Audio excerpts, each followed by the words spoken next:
Hey guys, welcome back to my channel. It's Molly here, and today I'm going to talk about a really interesting book, Onward, by Howard Schultz. He was a CEO of Starbucks, and I just grabbed this book randomly from my thrift shop, local thrift shop. So I'm like, when I thought it would be really interesting, and even when I picked it up and went in line to pay for it, everyone was like, what is that? So I was very curious. I told them it was about Starbucks, and how it possibly became a company, but this book is a little bit more than that. But first, let's go get some coffee. So Starbucks has been doing this year horoscopes for each season, like winter, spring, summer, fall, for like Capricorn, Aquarius, etc., etc. So when the time comes, the seasons, and so I am a Capricorn, and it says our drink that we should try is an iced Americano. So I think we should try an iced Americano. I have never even had this before, so I am very curious and how it's gonna taste. I think it's probably just plain coffee, basically, but iced, obviously. So I'm gonna put my order in. We're gonna head to Starbucks, pick it up. I'm gonna try it, and we'll talk about the book in a minute. So I decided to actually get a decaf hot Americano because it is so cold out. We're gonna try it. I'm very excited to see how this tastes. I don't even know what Americano is. But cheers, it is decaf, so.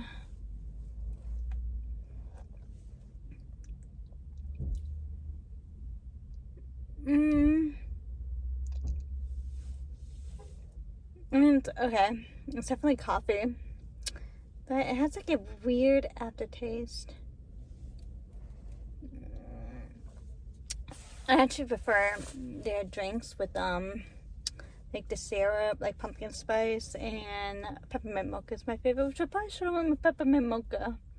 And I also like their fall blend too. I don't think I would get this again, but not that it's terrible, but it's just not for me. But yeah, let's continue to the video, guys. Cheers. Welcome back. So let's talk about the book Onward, because I thought it was really interesting, and there's some concepts that I really took away from it. And so there's 4 of them that I came up with while reading this. So the first one is, throughout the 2008 recession, Howard always kept the company value in mind for whatever he did. And especially the Starbucks mission, which was helping the community as much as possible, helping people, so, and having great tasting coffee and all that. So I just thought that was really interesting and really nice to hear that throughout everything, the recession, he kept his values of the company, and I always thought of that, and that was just really interesting to hear. The next thing is, communication is key. So when he became the CEO, he wrote up all these different memos. He also felt like every partner in Starbucks, which is staff, barista, CEO, what have you, all these managers, management, they should have a voice. So he came up with open platforms where people can go in and talk about how they're feeling about the company and any ideas and so forth. And he even had these guys make a Starbucks feedback website too, so he can hear from the customers, and the company can take all the stuff in.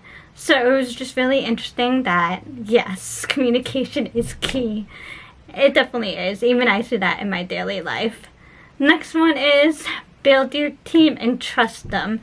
So Howard, he picked people that had different skill sets, even though they might not have been for the role that he chosen them for. He knew they can do it because of certain sales skills that they did have, and he trusted them to get their work done and be creative and help the company as much as possible. And I thought that was, just really interesting how much faith he had in all the staff that he picked throughout his time at Starbucks. And I like that.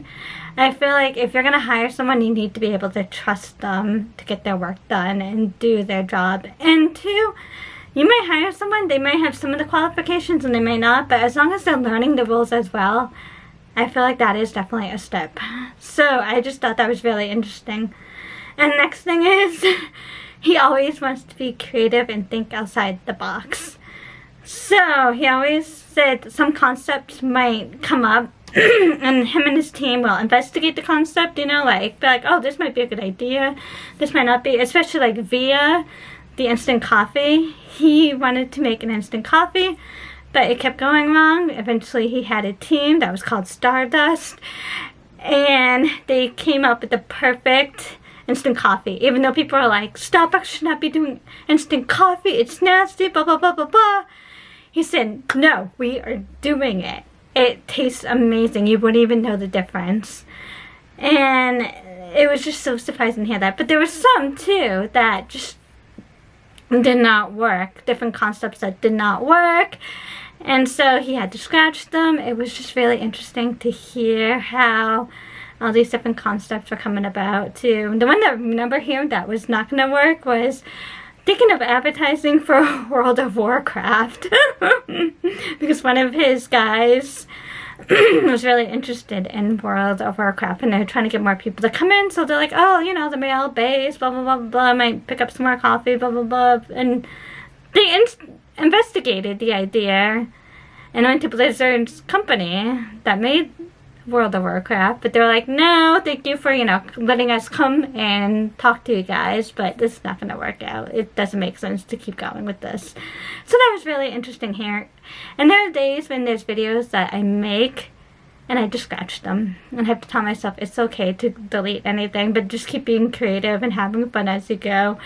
So that was really interesting. So yeah, I definitely, especially if you're an entrepreneur, I definitely think this is a pretty good book to read.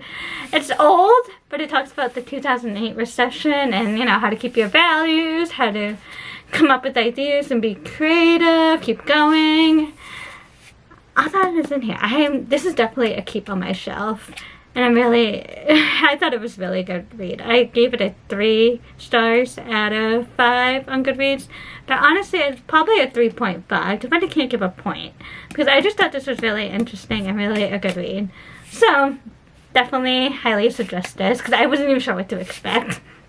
Other than that, I hope you guys enjoyed the video. And, you know, learned something from this video as well, from the book. And feel free to read the book. Don't forget to like and subscribe. And I'll see you guys in the next video. Bye, friends!